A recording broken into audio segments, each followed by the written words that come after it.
The Sagid family's judgment ceremony involves revealing the children's mana purity and mana attribute to determine who is worthy of the family name of the strongest wind masters and aura users. The first boy approaches the jointstone sword, and the sword glows with green aura, indicating his wind attribute and higher than average mana purity. The next girl arrives, and the sword releases a blue aura, even better than before, leaving everyone overjoyed that the family has gained another prodigy. Finally, it's Rain's turn. The patriarch tells her to step forward. As soon as Rain touches the sword, it releases only a faint white aura, considered the weakest. The others burst into laughter. But the patriarch silences them and quickly ends the ceremony. When the hall is empty and only patriarch and his servant remain, the Zant sword suddenly glows again, this time with a blazing golden fire aura, the same power possessed by the founder of the Ziggurat family, capable of melting anything. Patriarch is stunned and wonders how powerful Rain can become. But even Patriarch doesn't know who Rain is.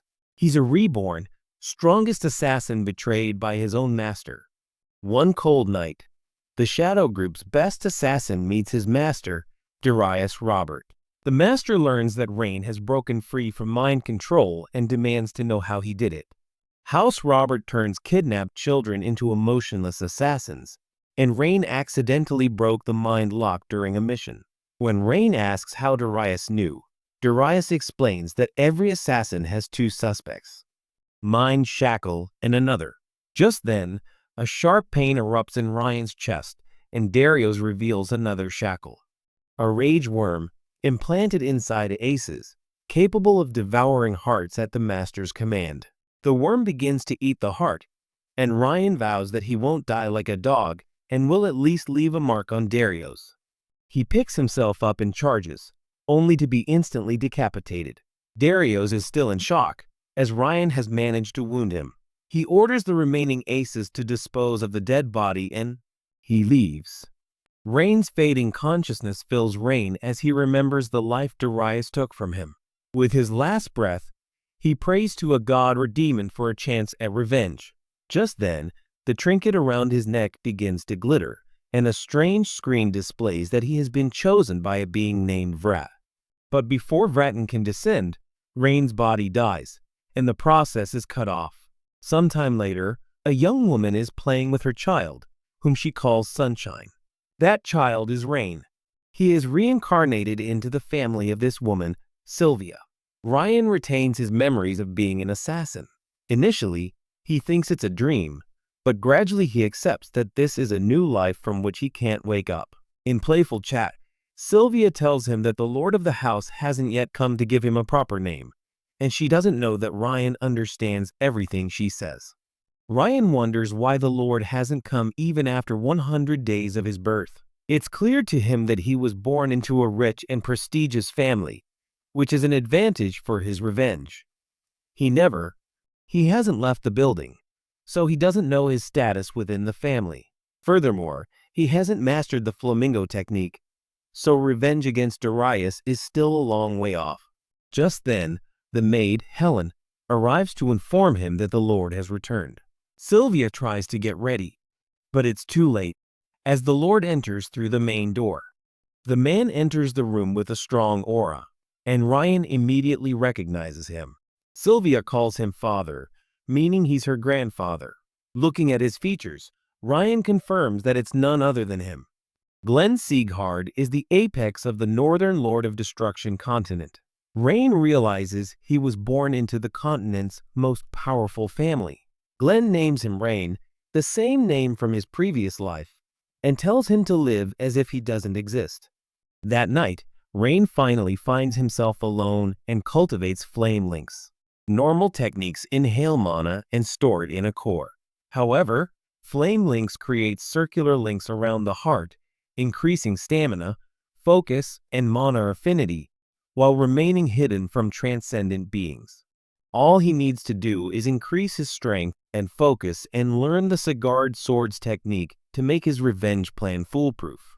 But there's a problem. His new body's mana circuits are filled with destructive chill. About 9 circuits are blocked, and he could die soon. He must break them with flame links.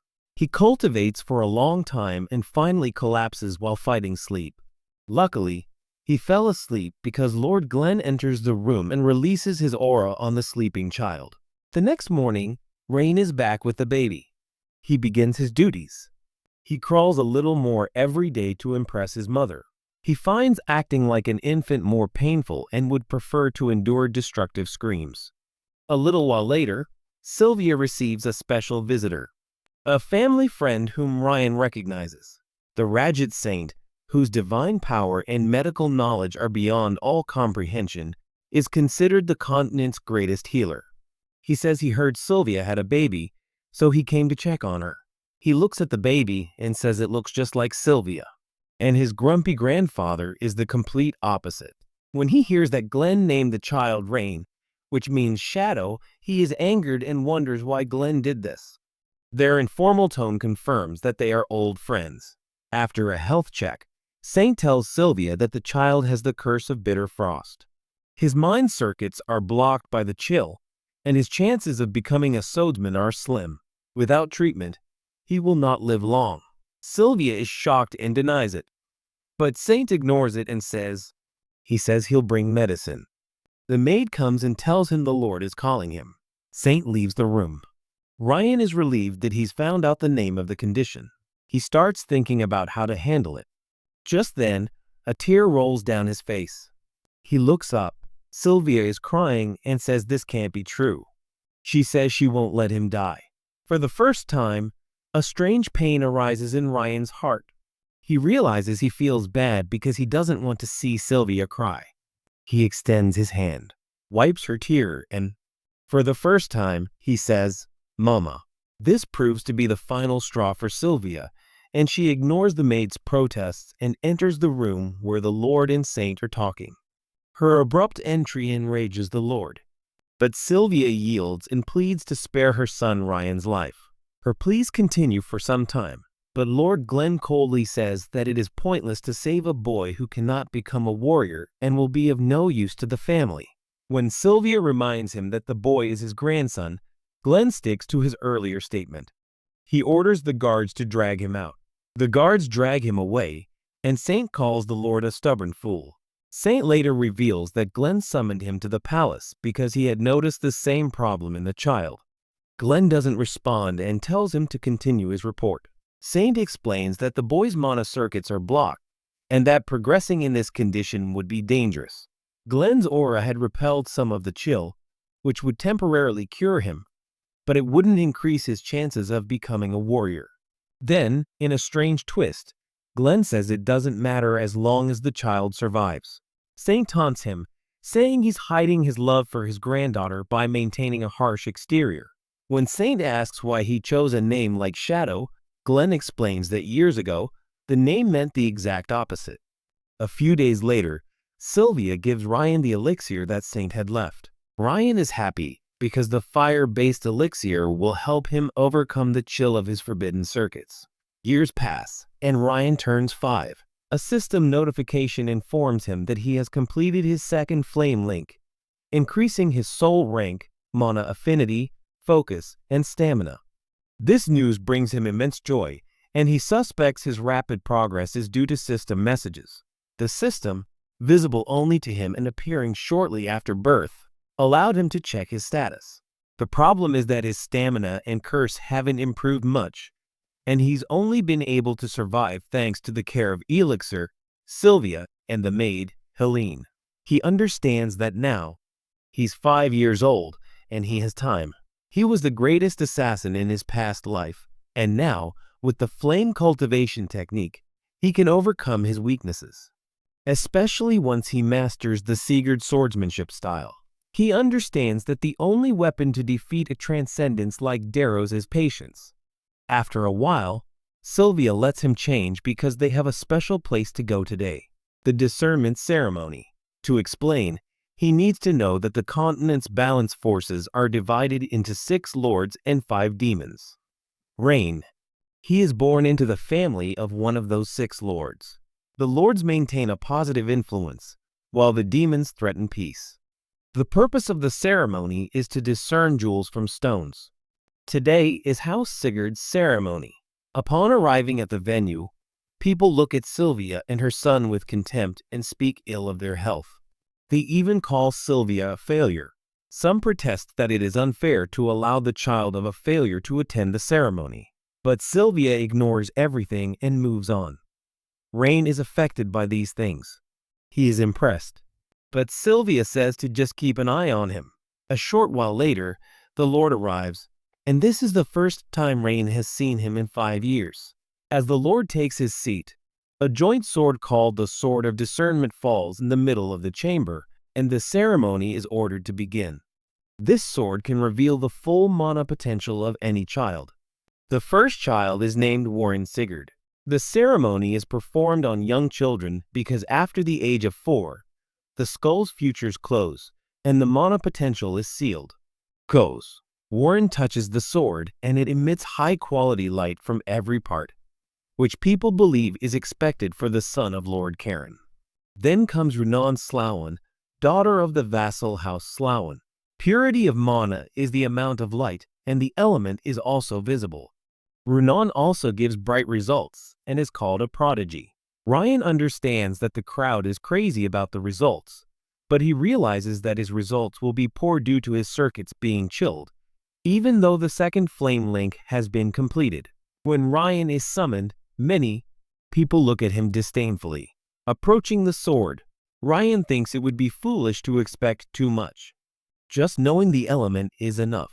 As he touches the sword, a strange fire erupts from it, enchanting him. Suddenly, he sees visions. Terrifying monsters and a young warrior among them. He sees the monsters towering over the warrior. Then the warrior picks up the fire-covered sword and strikes it to the ground, and the resulting explosion destroys the entire area. The vision ends, and the element displays on the sword. It happens. A bright light comes out, but less than half of the crowd jeers at him. Glenn watches silently. Sylvia assures him of his well-being and takes him back to his seat. The crowd laughs, wondering how a descendant of a house guard could have such a low result. They also mock Sylvia for simply giving her son golden hair and crimson eyes. Glenn orders everyone to remain silent and declares the ceremony over. After the crowd leaves, Glenn and his personal butler remain in the room with the Sword of Discernment. Glenn thinks Rain's condition can't be helped. Just then, bright fire erupts from the sword, and Glenn watches closely. The fire reaches a peak surrounding the sword, which no one at the ceremony saw. Glenn, stunned, notices that the light is golden, like the sun. Records show that such a light has only appeared at the founding ceremony of House Sigurd, where the transcendental aura was so fierce that it could even melt the flames of the demon rail. Such gold-colored mana has only appeared once in history. So it is now. The revelation is shocking. Glenn stares at the blinding light for a while and realizes Rain is responsible, but he doesn't understand why. 7 years after the discernment ceremony, the system window displays Rain's stats. The curse is still there. Stamina is poor. Athletic ability is weak, and mana affinity is also poor. However, he has gained some water resistance, which reduces stiffness in his limbs. He seems much closer to his third flame link, and he is now 12 years old. Sometime later, his mother reminds him that today is the next discernment. He has to attend the ceremony. Because of his past experience, Ryan is not excited about having to endure the same ordeal again. Shortly after arriving, the ceremony for the new batch is over. Ryan feels that this year's ceremony was unusually fast. Before the ceremony ends, Lord calls him and asks why he hasn't responded to the summons for basic training, which was sent a month ago. Ryan didn't know anything about basic training, so his mother responds on his behalf. He did receive the summons, but she did not tell Ryan. She pleads with the Lord that Ryan is not like other children and will not be able to endure the training because of the frost in his body. Her pleas have no effect on Lord Glenn. He says that there are no exceptions or right of refuge in Sigart land. According to Glenn, those who cannot walk must crawl to train. That is the Sigart way. Sylvia, shocked, says that she cannot accept such conditions. Glenn asks if she intends to leave home again as she did before. He says, "Follow the rules or leave home." The crowd cheers and talks about her past departure. Ryan hates seeing her mother mocked. From the murmuring, she learns that they dislike Sylvia because she left home. She destroyed her core and mana circuits, even though she had learned Sigurd's soldiersmanship and lost her aura. She did all this to marry her lover, who died while Ryan was still pregnant. She then had no choice but to return home. Her family treated her with disdain because he had given up his place in the main family. Ryan clearly knows that he cannot let his mother down by joining the crowd. Suddenly, despite his mother's protests, he steps forward and speaks to the Lord, saying he will join the training next month. Dean Seeger, head of the Palace of Elders, opposes his statement, saying he had no prior knowledge and that basic training, despite its name, is not easy. Ryan insists and says he will train to prove himself worthy of the Segart name. The Lord is not happy with this, as the name Segt carries a heavy responsibility. Glenn releases his aura, enough to crush his bones, and blood spurts from Ryan's mouth. Ryan realizes that this pressure is even heavier than his previous master, Darrett. In pain, he clenches his fists and tries to endure it, but ultimately collapses. Sylvia and the maid Helen lift him up. Daenerys pleads with the Lord to take back his spiritual force. He says that Ryan is a child and doesn't understand the weight of his words.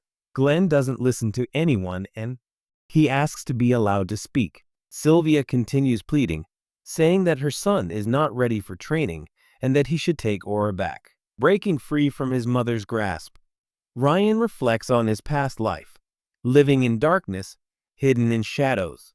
Now he wants to make this life better, especially to restore Sylvia's lost place. He goes to the Lord and admits that he doesn't know the name Sigurd because he was raised in the annex, not the main house. He declares that he will participate in the training and understand what this place is like. Responsibility dawns on Sylvia, Helen, and the people helping at Annex.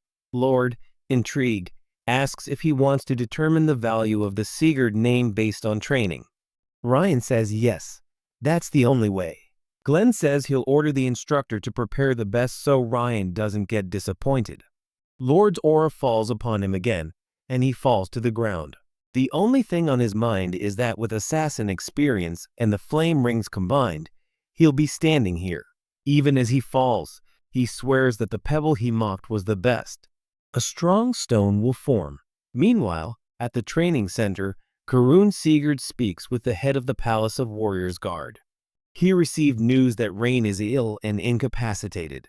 The guard confirms that several annex medics overheard the conversation between the saint and the Lord and are certain Rain's health is critical.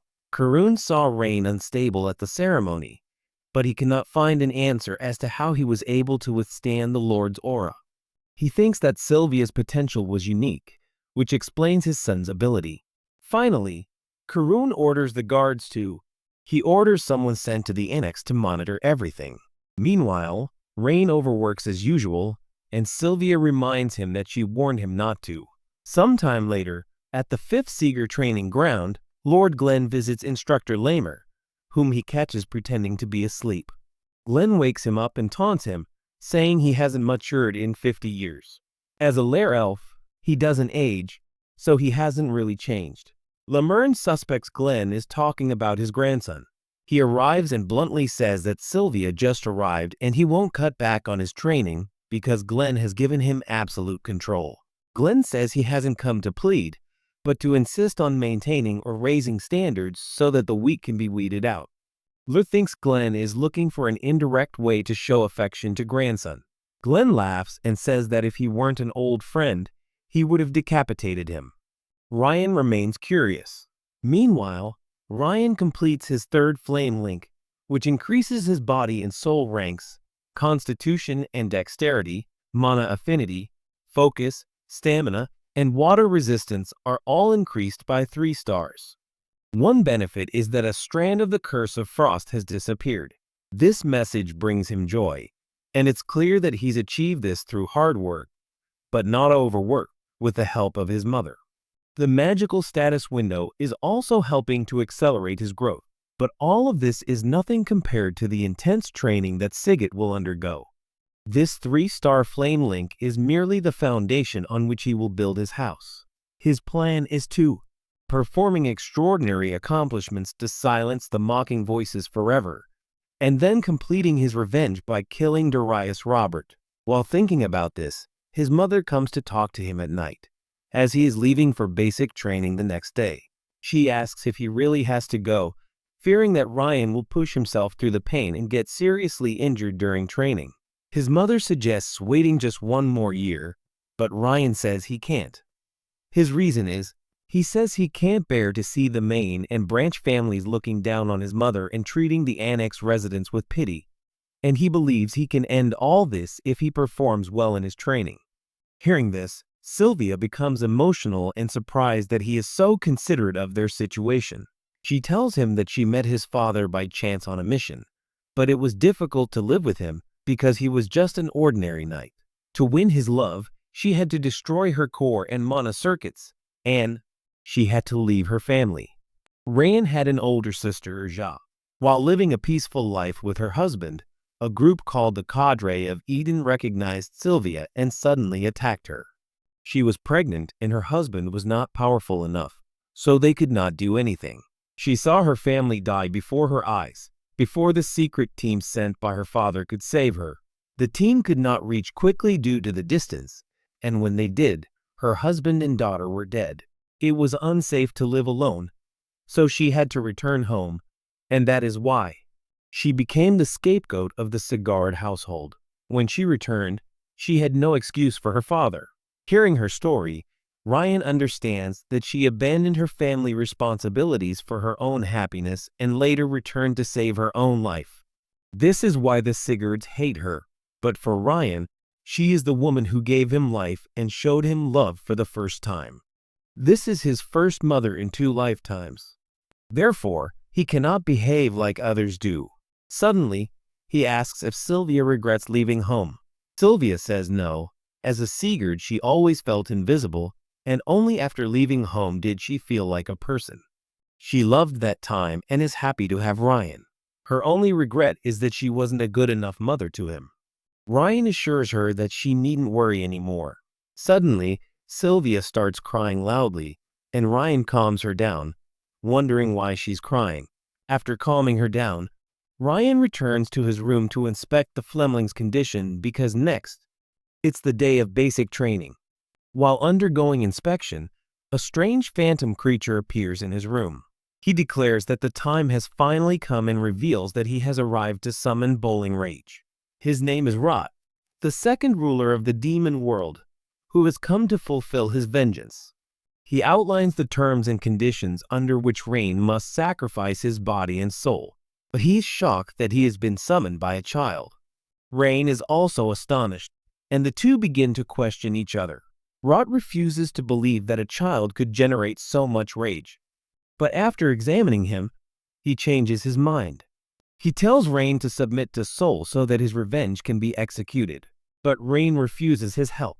He says he will carry out his revenge with his own 2 hands because he wants to take Dario's head.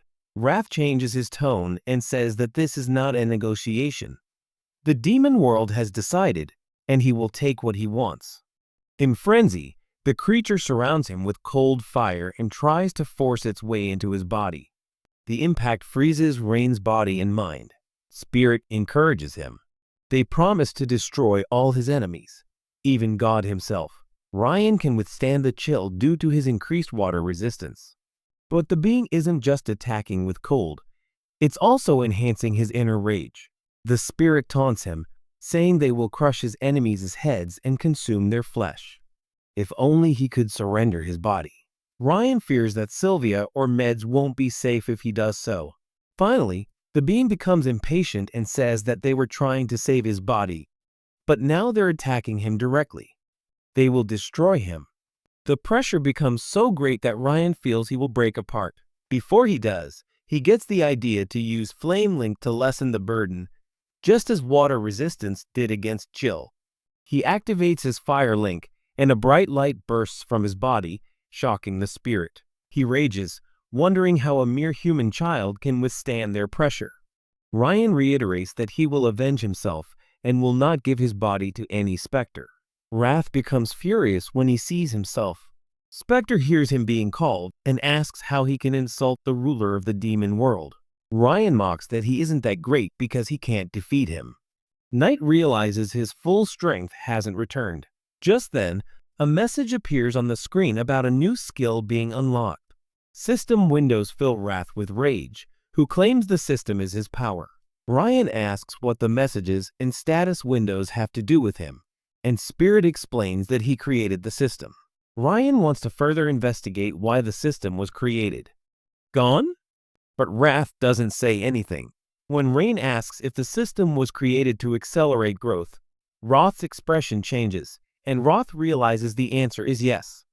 The Flameling's effects are now even stronger than in their previous lives. That was his intention. When Roth demands that he surrender his body or return the system, Roth throws a monopact punch, but it has no effect. Roth realizes that controlling him is futile, so Roth wraps himself around Rain's hand and transforms into a bracelet. He does this because the seal has been broken for some time, and his true power hasn't returned yet. His plan is to wait until his strength returns and then take his place. Ryan considers removing the bracelet, but realizes that this could cause the system to disappear or harm the spirits, Sylvia and Helen. So he thinks it's better to keep it nearby to keep it under control. Ryan asks why he made such a flowery bracelet, and Wrath insists that it's his choice. The next day, Sylvia is tense, and Helen comforts her. Ryan comes out, ready to leave, and the two women. A look of gloom appears on his face. Helen advises him not to overexert himself, and he promises. Sylvia remains sad for a while. Then she tells Ryan to give his best. After he leaves, Sylvia seeks assurance from Helen that her child will be okay. Helen says that Ryan's health has improved significantly, and he may be able to complete his training. Hearing this, Sylvia feels a little relieved. Helen, who had cried inside for a long time, had extracted a promise from him that he would not overwork or hurt himself. After a while, several children, the fifth, gather at the entrance to the training ground and chat. Meanwhile, Ryan stands alone, reflecting on the fact that the training ground is not just occupied by members of the main and branch families, but also by vassal families and recommended outsiders. Some boys gossip about Ryan's weak limbs and jokingly ask why he doesn't just run away from training. They also comment on his flowery bracelet, which enrages Wrath, who hurls abuse at them. But they're lucky. They can't look at him. Hearing their conversation, Ryan approaches them and asks why they don't say it to his face instead of crying behind his back. The boys are shocked and defensive, asking how a branch family child, who lives in the annex, could talk to them like that, even though they themselves are from branch.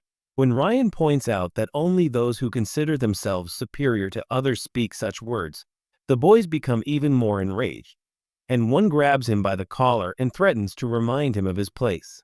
A mad glint appears in Ryan's eyes, and he cracks his fingers. But then a child from the main family interrupts them. It's Warren Sigart, the same prodigy who was tested before Ryan at the first discernment ceremony. Warren scolds the boys, asking if they're trying to embarrass the family in front of outsiders. The boys immediately apologize. Warren then approaches Ryan and asks if he still doesn't know his place. He proudly declares that Ryan is just dust that he can sweep away at will, and that he should keep his head down. Otherwise, he'll be expelled from the annex. He will. To Warren, Ryan is here because he took advantage of the opportunity at Discernment Hall, not because of any skill. He calls him a failure waiting to be removed. As he leaves, he says that if he doesn't intend to participate in the training, then he should leave, because there's no guarantee of passing.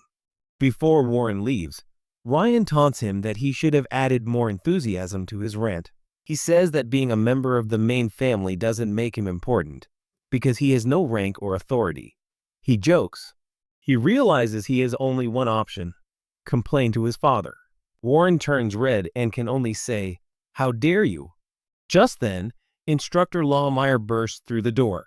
He is amazed that the boys have started fighting. Ryan, who didn't know who the instructor would be, recognizes him as Sword of Light, who had retired due to core damage. Lawmire separates the boys and tells them to fight after the admission ceremony. At the ceremony, he introduces himself. There are 160 people in total participating in the training, which he thinks is too many. So, he says he will reduce them to just a quarter through a test. The kids are scared that so many people will be eliminated on the first day. Lamer says that his word is the law, and if they want to complain, then they should go to the head of the house. Soon the stamina and focus test begins and the kids start running on the track. The instruction is to run at full speed until Lamer stops them or not. Red asks why Ryan is behind when he can go ahead. Ryan thinks that this is not a competition, so there is no need to be faster than others, especially when the instructor is reliant and he must be gauging temperament. He's confident that the winner of this test will be the one who can survive to the end, and he will. The instructors notice that Warren and Runyon are ahead, and that their ability at such a young age suggests future potential. When they observe Ryan, they recognize that he's impressive despite being a Sikh, but predict that he'll soon fall. Lamer watches him calmly. He says he can see the nuances and threads of children's personalities. But for Ryan, he can't discern anything, which happens only when someone's personality is strong. The potential is beyond his understanding. The boys from earlier look back and joke that Ryan won't last another 10 minutes. Ryan thinks this training is just about running, whereas in his previous life, starving beasts were unleashed upon them and they ran for their lives. Sometime later, when they are still running, Lear is surprised that Ryan is still running, even though his stamina has long been exhausted. This is more than determination, because his body has been drained. This focus is found in those who have experienced torment and death. They've faced each other many times. Warren notices that Ryan is still hot on his heels and wonders how a sick child could do such a thing. He had heard his father and the guards say that Ryan is a Sikh. Angered, Warren uses his aura to show everyone that they are not equals. He overtakes, leaving Runan and Ryan behind. Ryan thinks Warren is immature, while Runan is smart. Ryan doesn't try to overtake anyone, as this isn't a race. Other students are falling by the wayside. Some ask, "Who is this Ryan?" And some. They're jealous that he's still running like this despite being sick. Someone asks if he's tired. Ryan laughs inwardly because the chill inside him is killing him every second, and his heart and lungs are about to collapse. He manages to squeeze some stamina from Flame Link. Wraith, sensing his condition, tempts him to surrender his body so he can crush Warren. Wraith attacks him with a cold attack, worsening his condition. But Ryan pretends everything is fine. Wraith is certain no human could endure this. Ryan knows that if he loses his weakness, if exposed, the spirit will destroy him. He continues running, losing his vision, breath, and body control. Just as he's about to collapse, the instructor's voice stops the test. Warren looks at him with contempt, not giving up until the end, while Renan watches him with interest. Knight is puzzled as to why Cold hasn't done anything. Ryan reminds him that he asked for a training vest. Knight's attack actually strengthened his flame links because he had to push his body to the limit. Just then, the screen shows intense movement condition meet. Hui and his strength, dexterity, and constitution increase, making Wrath even more furious. After the children gather, Lamar praises everyone's hard work and reveals that his initial statement about reducing the number by a quarter was a lie.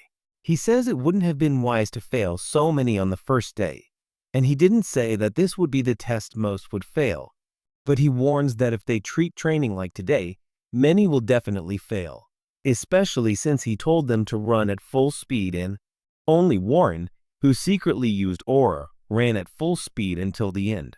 He instructs them to follow his orders seriously or else they will fail and the training will not be easy. From that moment on, they become temporary trainees until a 6-month exam and will only be considered permanent if they pass. At the end of the 6 months, Lair will also choose one of them as valedictorian. Later, Lair goes to take a nap on a large rock in the nearby forest. But Lord Glenn meets him there. Glenn asks about the test and is told that Warren and Runan are as great as expected. They have potential, and the other children could become future pillars of House Sigurd. The only problem is Rain, as Lear can't see anything wrong with him. He explains that Rain ran to the end despite running out of stamina, the second time in his career. This situation, with Master Glenn for the first time, is a source of amusement for Lear, who has been very worried since his core was destroyed. As Glenn leaves, Lear says that this batch will produce someone he can trust for his future. Lear calls it a coincidence. He insists that the boy cannot become a swordsman, but Lamar refuses to accept this. Meanwhile, as Ryan finishes his training, he heads towards the Saints' training room, which some of the boys overhear. They argue about how Ryan managed to run for so long, despite the fact that he is confirmed to be sick. Crane Sigurd of the Branch family explains that he heard the elder gave him the elixir, and that was the trick. The boys become angry that Ryan outdid them with the elix. They decide to teach him a lesson, and after a while, they catch him and hang him from a tree. They collide. Ryan doesn't understand why they're suddenly attacking. The boys explain that they're angry that a boy from the main family is using elixir to prove himself superior. Knuckles cracks up, saying they just want to talk. Wrath gets furious and wants to break their heads. Before they can say anything, Ryan, a maniac to the core, beats all three boys and leaves them in a bad condition. The scene is so beautiful that Wrath almost blushes. When the boys lie on the ground begging for mercy, Ryan asks if Warren instigated them. The boys say Warren had nothing to do with it, which Ryan finds hard to believe because he knows Warren hates him. Upon confirmation, he threatens them with even worse consequences if they tell anyone about this conversation or come near him again. The boys flee in fear, thankful they were safe. Meanwhile, Liar, who was watching from behind a tree, is amused and feels as if he's watching young Glenn. This strengthens his suspicion that Ryan, hidden among the great potentials, is the unknown potential. Upon arriving home, the system notifies him that by pleasing Rot, he has earned a new status, increasing his dexterity by 1, as always. This drives Rot mad that he gets points just for pleasing others, and he calls the system nonsense. When Rain reminds him that he created the system, Rot says that it's new to him because his system has never been stolen. Amidst the verbal abuse, when Rain is not paying attention, Rot makes him an offer. He can earn extra points in his stats. He earns points by absorbing their rage, whether he wins or loses. The condition is that he must achieve first rank in the training exam, just like Lamer said. Winning will earn him a random attribute, whose rank will be adjusted according to his weak body. Losing will earn him a small amount of night rage, which will be small now, but could become uncontrollable in the future, as the spirit tells you in terms up front. Ryan understands that he's not lying. The reward far outweighs the risk. This is a poisoned apple, but his past experience allows him to win, gives him confidence. He accepts the offer. Knight smiles at the acceptance, thinking that his plan to slowly take over Ryan's body has begun. Sometime later, the kids go through another exercise. They are exhausted from running and are now doing horse stands. Lamar motivates them by saying that this is the foundation of all school and everyone has to do it. He tells them to maintain the position until he stops and goes to sleep to give them incentive not to quit. He reminds them that the final test he won't. Some students complain that the exercises are tiring and want to learn swordsmanship. After the exercises, Warren invites some of the boys to practice sword techniques, as basic training could ruin their swordsmanship. Rot asks Ryan to join, but Ryan believes that learning swordsmanship is useless at his current level. Stamina and strength are needed, not swordsmanship, especially since he has the curse of bitter frost. He needs to focus on the basics. Ryan is working out in the gym and Vassal House.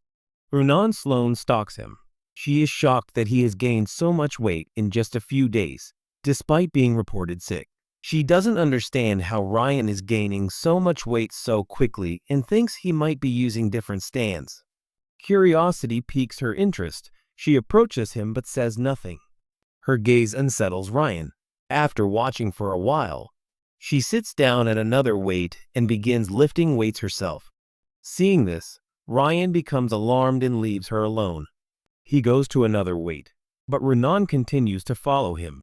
She remembers that earlier, Ryan had caught a stab, which made her body feel lighter and she was able to lift more weight than the normal limit. Ryan asks if she has anything to say, but Runan clearly says no. She silently decides that she will follow Ryan everywhere. Sometime later, Warren and the boys come to the gym and are irritated to see Runan hanging out with a boy who was expelled from the main family. The pitiful basic training is pointless, and he believes Ryan is doing all this because of his weak body and that he will never reach their superior quality. He rallies the boys to practice for their upcoming test, confident that the test will reveal who is right, him or Ryan. Sometime later, a boy named Dorian, a respectable Ryan, asks if he can train with him because he has noticed Runan stalking him. Dorian is not a Seeger, but from an outside family. Ryan reluctantly agrees. Excited, Dorian offers him a biscuit. Hesitantly, Ryan is about to return it when he sees Runan staring at him with hungry eyes. He watches. His innocent, dog-like face scares Ryan, so he relents and gives him the biscuit. Gradually, the three of them start working out together. They even stay close together during races, and a bond begins to form. After some time, flower time arrives. Pace Snake comes to call the pack, but the training continues. It's been 6 months since basic training, and Ryan is running every day as if his life depends on it. At this point, he easily outruns everyone else in the race except Runan and Warren. Time passes, and the day of the exam arrives. Different. Parents and guardians from across the realms come to watch their children perform. They gather in the large arena, and Lamar addresses them. Sylvia, Helene, and Lord Karun are also seen sitting in the crowd. Meanwhile, Rot reminds Ryan of their wager. He's sure Ryan will accept the race in defeat, as he couldn't beat Runan and Warren in training. Ryan brushes it off, saying exams are a different game, and you never know what might happen. A short while later, Runan and Ryan find Dorian huddled in a corner. The exam results. Scared. The bond between Ryan and Runan is evident when she randomly gives him a biscuit. Looking at the people around him, Ryan thinks he only attracts strange people. Meanwhile, Helen and Sylvia are happy that their son was able to endure 6 months of training with pride and make some friends. Just then, the arrival of the head of house is announced, and everyone is surprised because it's his first time attending this event. Lumiere also expresses surprise at the Lord's arrival, and Glenn replies that this exam decides the future of the house, so the Lord's presence is essential. Once Lord is seated, Lamera decides to begin the trainee selection exam. But first, he must explain what the exam is, as he hasn't told anyone before. Suddenly, Lamera's storm releases and reveals that the exam is to penetrate his spiritual force. He explains that fighters cannot escape the spiritual force, and that this is a test of their spirit strength. Nearby, the guardians protest that the children don't even know how to use their aura properly, yet they are being forced to face the spiritual force. Lamera, tired of their complaints, he explains that spiritual force isn't a manifestation of aura, but rather a rank of the soul built through a warrior's experiences and accomplishments. A true warrior doesn't need an aura. Protests escalate, but Lord Glenn interrupts and says that Lamar isn't wrong. Warriors, whether possessing an aura or not, develop their own unique spiritual force based on their lives. Intense training can also make those without an aura formidable. His words fall silent. Lamar declares that if there are no more complaints, the exam should begin. Runan is called first. She leaves. Lear tells her that the spiritual force she will face can be overcome if she gives her all in training. He unleashes a tremendous force upon her, causing her to tremble. She is warned that using aura will result in immediate disqualification. She only has mental forte. Despite the opposing force, Renan struggles and reaches Lear's hand. She almost falls. Lear catches her and praises her efforts. Next, Dorian is called, sweating with fear. He's drenched. He has to do the same. but he feels he doesn't have the mental strength. He reminds Warren that when things get tough, he resorts to aura, and if he uses aura here, he'll fail. Warren can't fail. He remembers his father's coldness, who had harshly reprimanded his elder brother. He feels that if he fails, his father will abandon him too. He moves forward with all his might and finally grabs Lamar's legs. Lamar advises him that he's only 12 years old and he should stop pretending to be mature and act age-appropriate. Training is necessary. The last name called is Ryan Siegert. As he steps forward, a powerful spiritual force falls upon him, nearly knocking him off balance. But the force's intensity is far greater than the other children's, worrying Sylvia and Helen. Even Lord Glenn is startled. Ryan wonders to himself, is this really his test? Lamer is doing this because he sees more potential in Ryan than Runan and Warren. He says, "Go all out. What matters here is not physical form, but the expansion of the soul." Ryan has the advantage.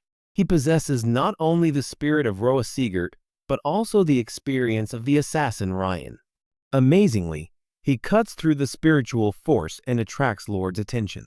Unlike the others, Ryan doesn't falter. He rushes straight at Lamar and pushes him back. The scene is so shocking that the crowd erupts in song. Lamar and Lord Glenn are stunned. Ryan smiles and asks, "Did I pass?" The others can't believe this Sikh boy was able to do so much. Karun is also shocked. Lamar, stunned, continues for a while, wondering how a sick child who can't use Aurora has endured so much. Finally, he asks, "What are you?" Ryan calmly replies, "My name is Ryan. The same child you've been watching for 6 months. Lamer protests that he used spiritual force beyond Ryan's capacity just to see him struggle. Therefore, it shouldn't have been possible for him to penetrate him. Ryan's simple shrug at his statement further irritates him. Soon, the time comes for Lamer to discuss his exam results and the promised top. Announce the trainee's name. Warren and his father become tense when Lamar announces Ryan's name as the top trainee. Sylvia and Helen burst into joy, tears in their eyes, that their Ryan came first. People discuss these shocking results. Then Warren loudly declares that he cannot accept these results because they are rigged. Lamar is shocked by his accusation, and then Warren arrogantly declares that he is superior to Ryan in strength, constitution, and potential. When he speculates that Ryan must have used a trick or spell, some people support him, asking how Ryan could have done this without the curse of bitter frost and aura. Protests grow so intense that even Lamer's straightforwardness is questioned. Eventually, Warren proposes that the matter be settled through direct combat. Lamer observes that Warren is doing all this because he wants the top-ranked title and leaves the decision to Lord Glenn. The Lord asks Ryan if he is willing to spar. He is ready to prove the results are true. Ryan says he won't spar because the results have been announced and he won't benefit. To settle the score, Lord proposes they spar for the top trainee title, with Ryan receiving a bronze medal if he wins. This catches Ryan's attention as the gold, silver, and bronze medals offered by House Siegert offer valuable rewards. The offer convinces him. The rules are set. 1 round. Weapons and auras are prohibited. Only the physical body is allowed. The spar begins, and Warren throws a quick punch, which Ryan dodges near the nose. Warren, startled, launches a kick, which Ryan blocks. Warren proudly declares his technique, the charging tiger technique, taught to him by his father, and he relentlessly attacks Ryan. The crowd agrees, believing Ryan won't be able to retaliate. Warren's pain is that a boy from a weak branch family is challenging him. His only thought is that his father is watching, and he needs to prove it. Ryan relentlessly blocks or Dodge continues to dodge as he studies Warren's attacks and flow and finally figures it out. When Ryan suddenly halts, Warren realizes he's given up. Warren lunges forward for a final strike, but Ryan matches the punch with his own. Warren's arm snaps back, and Ryan delivers a crushing punch to his stomach, knocking him out of breath and spit.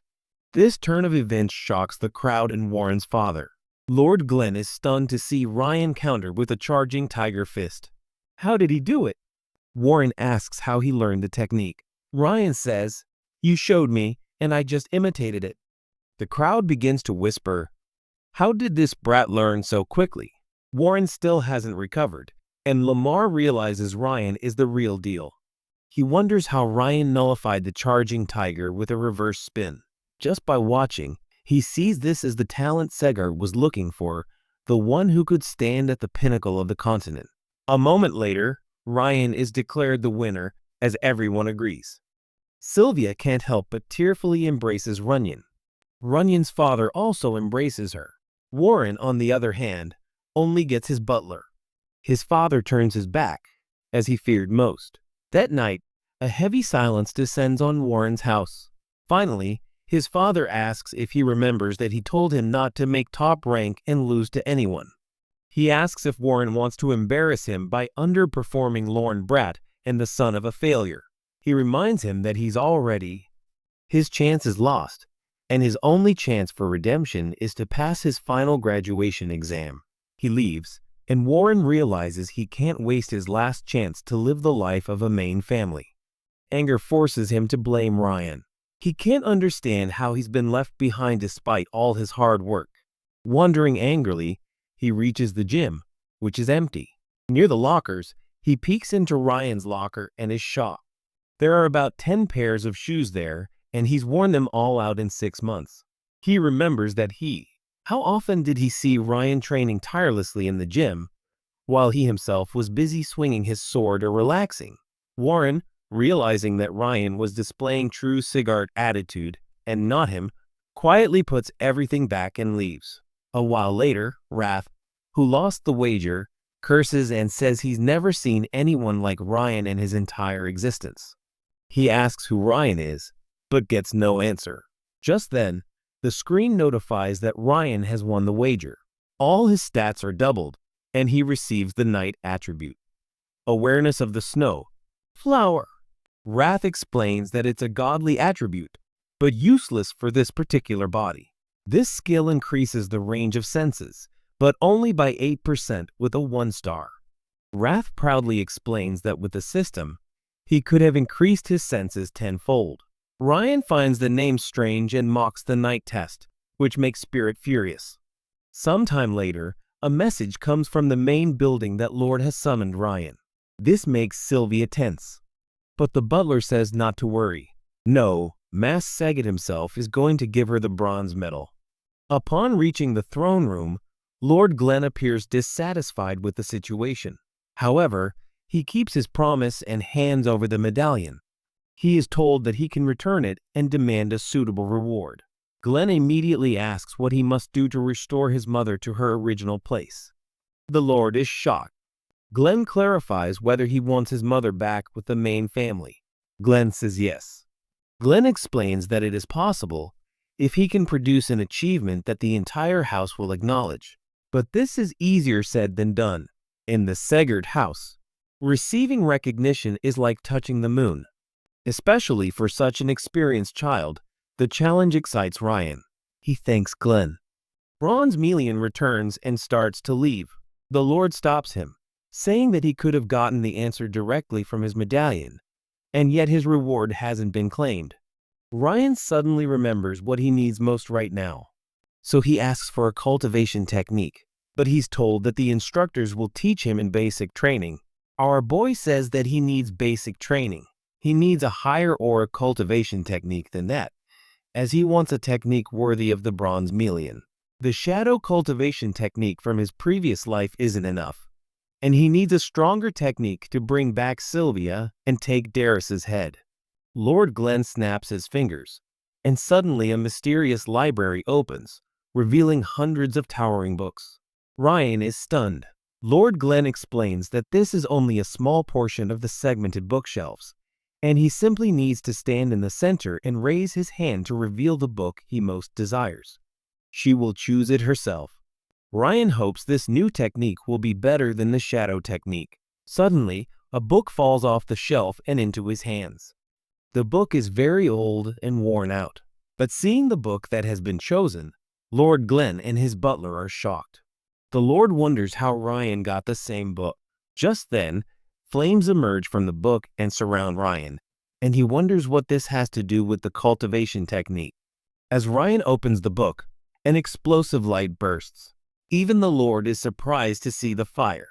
Suddenly, Ryan has a vision in which a guard reports to Lord Glenn that Sylvia has left home. The Lord coldly declares that he doesn't care. Family growth comes first. The vision reveals that the Lord considered emotions a luxury in the past, and by caring only for the growth of the house, he achieved martial power that transcended the limits of demons. But he paid the price for it with his own human emotions. Then comes the news that his daughter's family has been killed, and Lord Glenn trembles. At that moment, he regains his emotions. But there's no turning back. He decides that this time, even if the world hates him, he will protect the child. Ryan is confused as to what kind of book it is. Suddenly, the book disappears, and its essence fills Ryan's body. Lord calls out to him and asks what he just did. Ryan simply says he doesn't know, but he remembers the entire content of the technique. Lord tests him and asks him the name of the technique, especially since he hasn't read the book. After a moment of hesitation, Ryan says the Million Flames technique. The screen immediately pops up. He realizes that the million flames have been burned into his memory and that he has seen the flames of eternity. Lord Glenn confirms that Rain remembers the technique and explains that it was a worthy reward for the bronze million. He can now leave. As Rain leaves, the butler is astonished, as the technique belonged to the founding lord and no one in the Housey history has been able to obtain or read it. Therefore, he never expected Rain to find this book.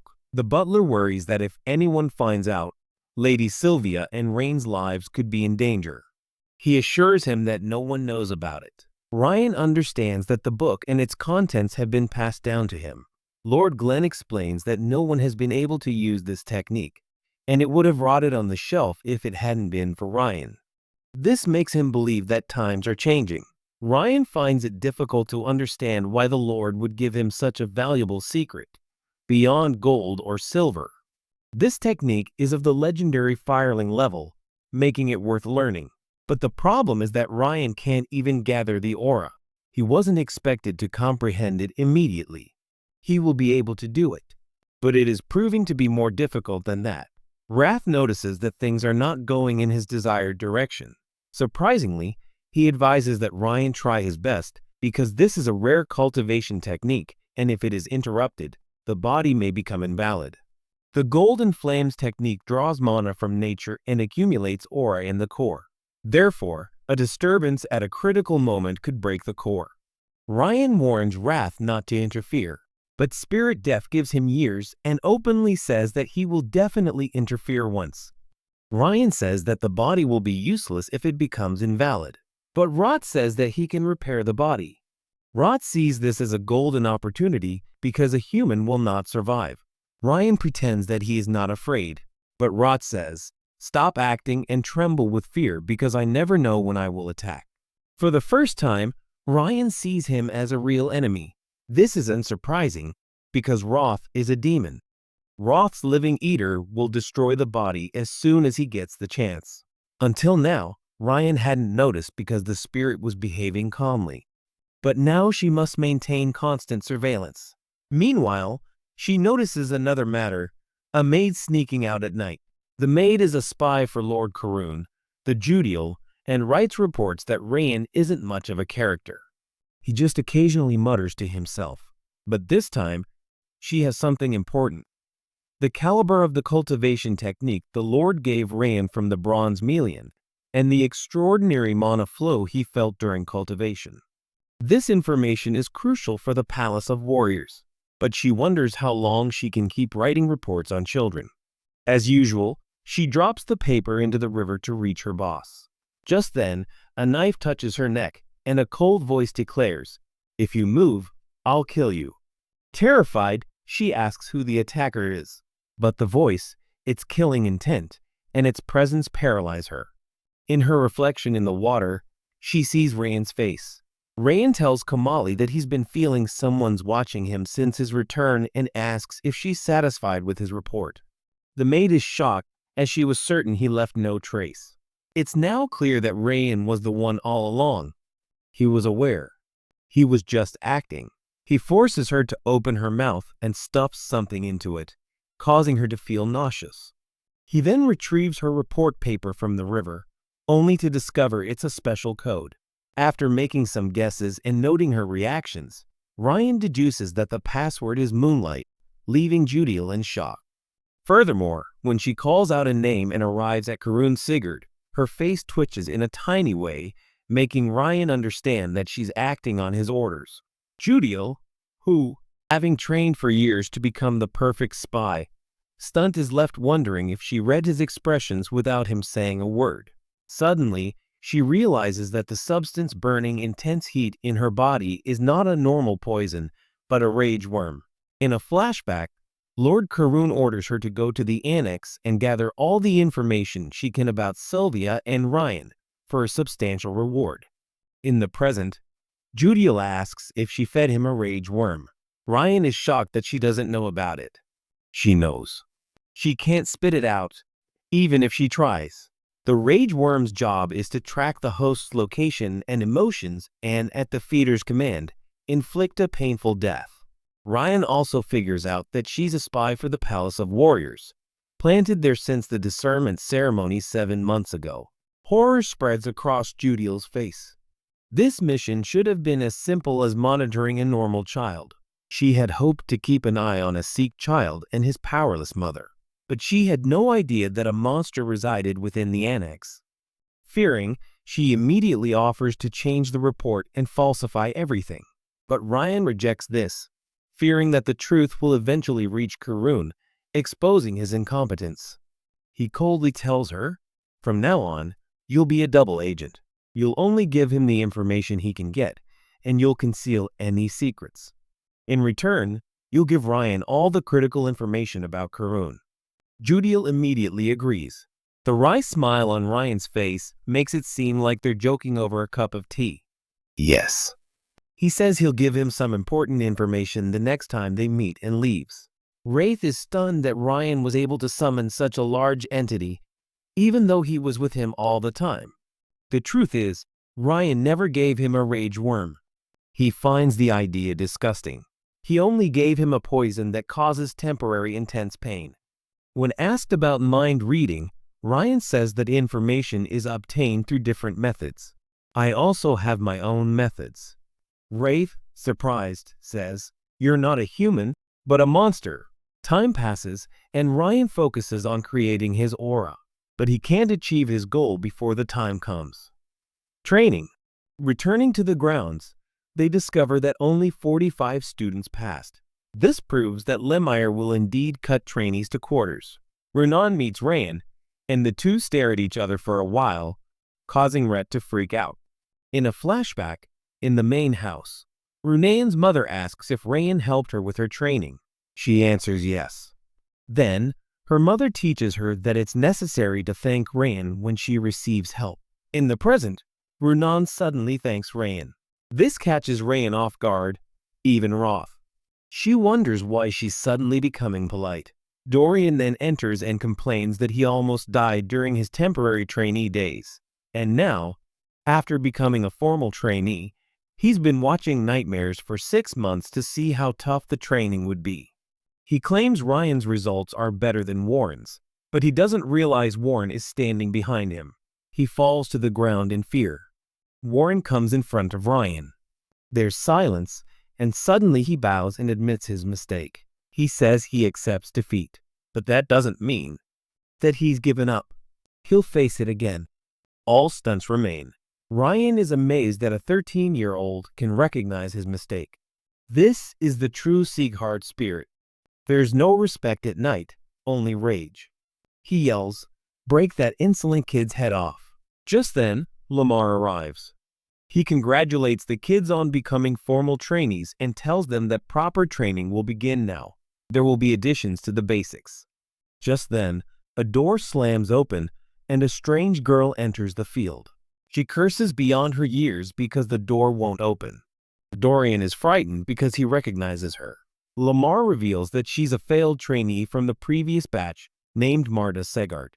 She has a very rough appearance and refuses to even let Lamar introduce herself. Her primary agenda is to challenge the top of the previous batch, as she won't tolerate a weakling at the helm. Ryan appears. She sees him and says he doesn't look like a winner, but she doesn't care. Warren calls out from behind and asks why she's behaving so disgracefully. Marta turns around and threatens him. If she doesn't manage, she'll die. Warren tells her that if she's challenging Ryan's win, she should remember that the result was approved by the chief instructor and Lord Segard. She replies that she also heard Warren had a tandem, so let him do his thing. Warren publicly declares that he won't repeat his pathetic actions.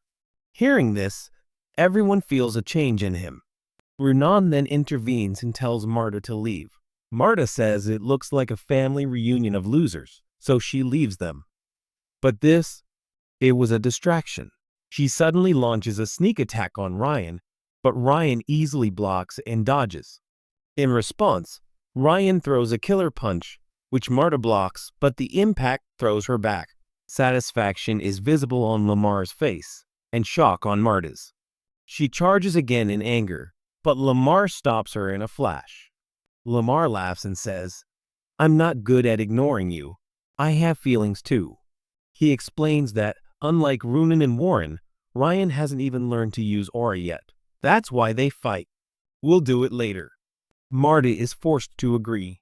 Knight overreacts and says, "Why did you leave him? Beat him and lock him in ice."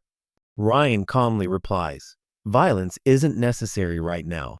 When he has what I want, then I'll put the top trainee title at stake. Patience right now."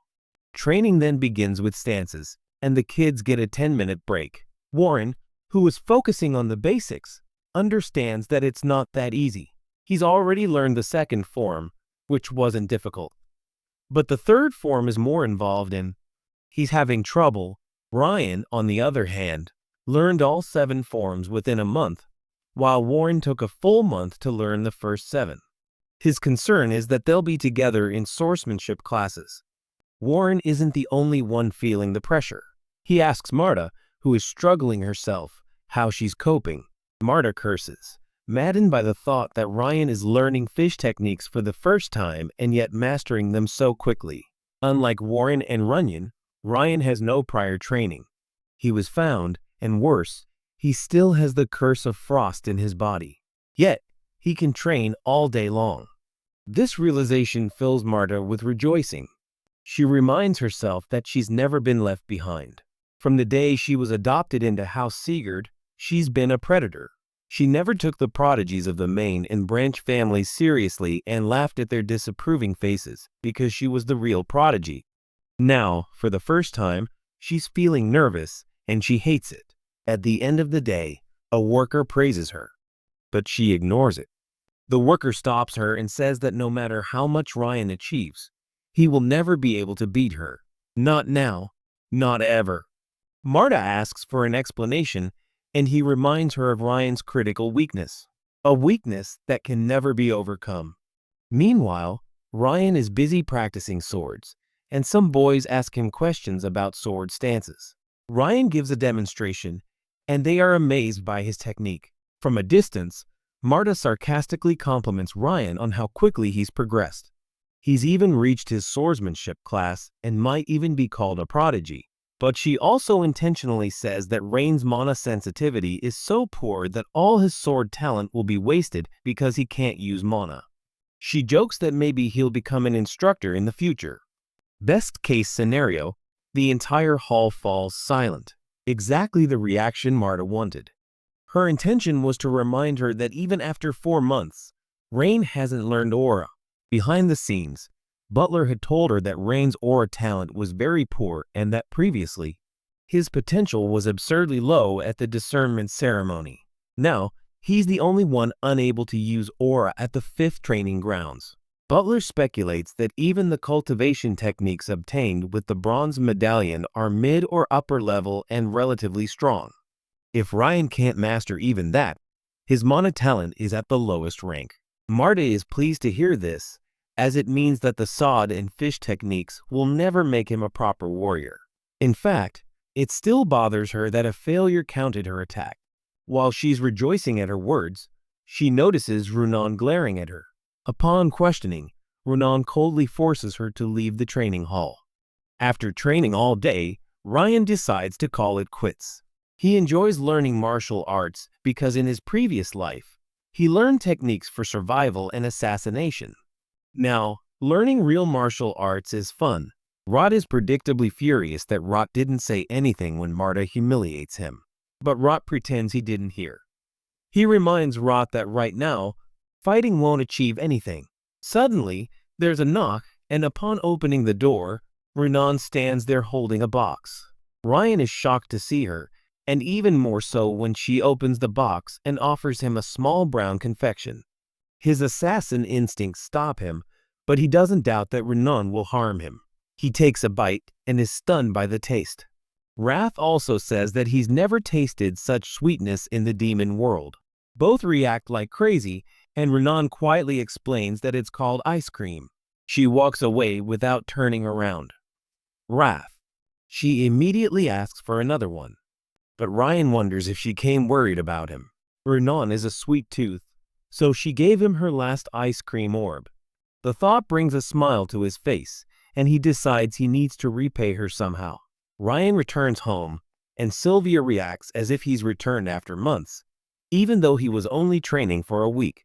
He reads Judiel's monthly report and asks if they got any intel from the Palace of Warriors. Judiel explains that he was ordered to monitor Rayan's rapid martial growth, but his aura failures have dampened his interest. Karun has also lost interest in Sylvia. Curious, Judiel asks if Rayan is deliberately avoiding learning aura. Rayan throws the question back at her, letting her know it's not his place to ask. The truth, which Rot proudly reveals, is that Rayan is failing miserably at learning aura, and Rot mocks him by calling him pathetic. Rayan quietly goes off to train, and Rot teases him by calling him a monster. He then sees Lamar playing with birds. Ryan asks what he's doing in his backyard. Lamar replies, "I've come to give you specialized training on the elements." The next morning, Lamar takes Ryan to the mountain. Ryan protests that they were supposed to learn the elements. This place is useless. Lamar tells him to trust him. He recalls that when he inspected Ryan's cultivation technique, her aura was lava-like and on a different plane from other techniques. She wasn't erasing chill, but rather coasting with fire. If Rain can figure it out, it will be extraordinary. They arrive at a place that Rain finds to be in the middle of a forest. Lear releases a blinding spiritual force, and a razor-sharp wind is created. Lear explains that there are many types of wind: warm, cold, and sharp, and he chose a wind that can cut through anything. Now it's Rain's turn. He has to think about what kind of fire he wants, as his mana is the flame throne. Finally, Lamer takes him to a place he deems perfect. They arrive at the home of an elderly blacksmith who playfully teases Lamer. This is where the North's hottest and most sincere fires burn. The elder asks who he's brought. Lamer says Lord Sagat's grandson. The elder remains unimpressed. Rayan is mesmerized by the furnace fire. It's the same flame he's known all his life. He's seen many forms of fire in his past lives. But the heat and intensity of this kiln is the image he's been searching for. The elder says in a rough tone, his name is Vikan.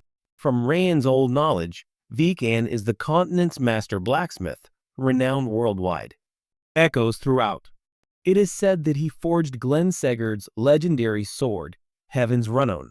Our boy bows and introduces himself, expressing his respect at meeting the great Vulcan. Seeing his modesty, Vulcan wonders if Lair mentioned anything about it.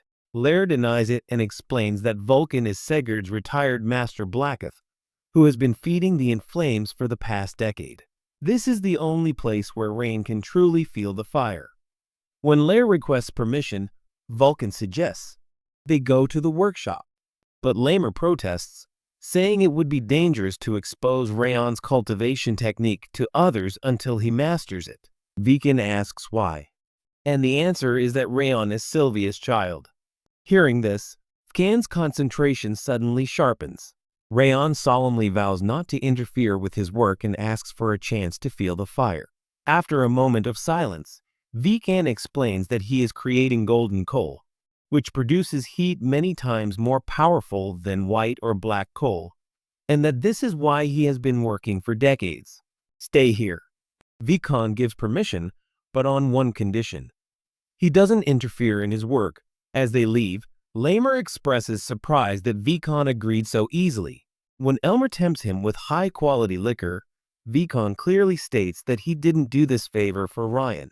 When the child enters, the kiln's flames suddenly become very hot, and the heat increases so intensely that the coal could be damaged. This is because the child's breath also has the power to ignite the fire, and Vikan thinks that perhaps he can fulfill his lifelong dream. Next 7. For months, Ryan regularly visited Vakan's kiln and meditated on the image of flames until he understood the kind of fire he desired.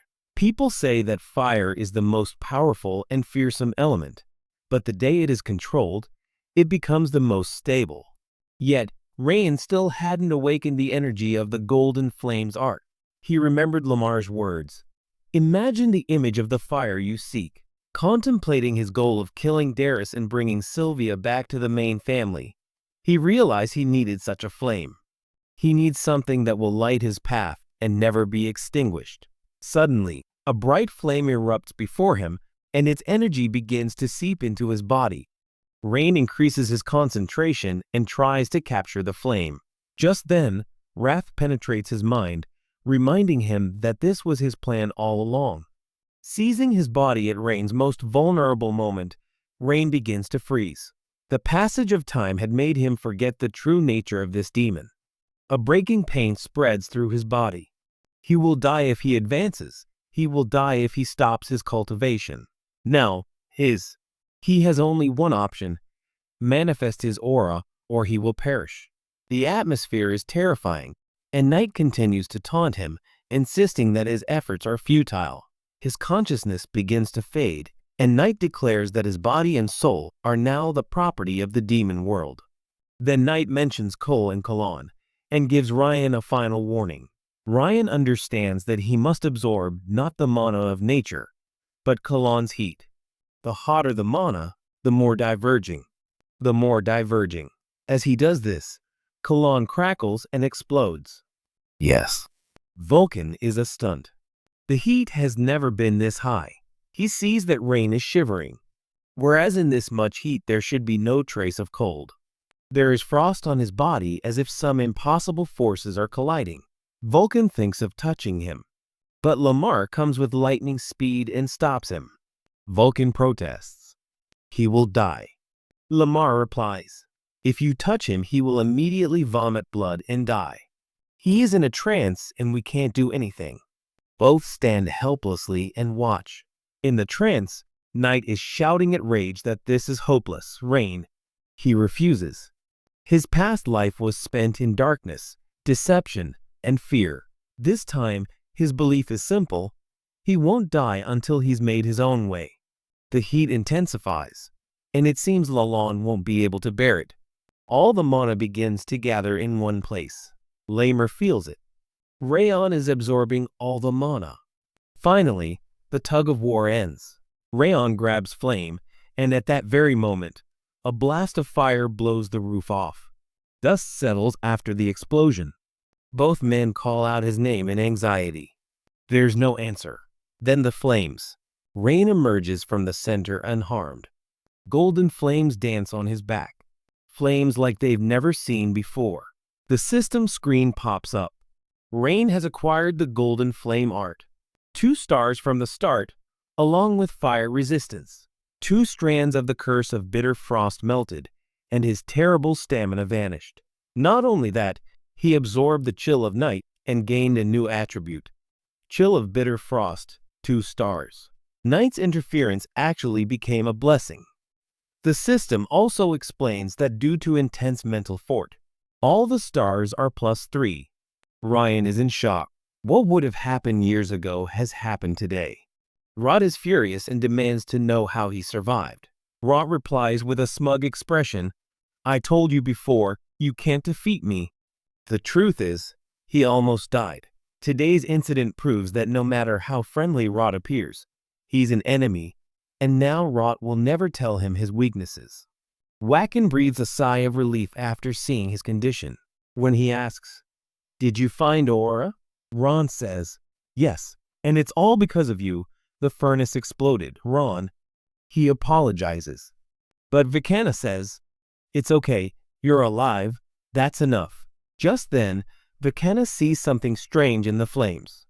He takes out the coal from the shovel and freezes in shock. It's golden coal, the same coal for which he spent his life. In the past, people had mocked him, saying that creating mythical coal was madness. From that very furnace, the myth emerged. Golden coal is hotter than white coal and more tenacious than black coal, and this is his miracle.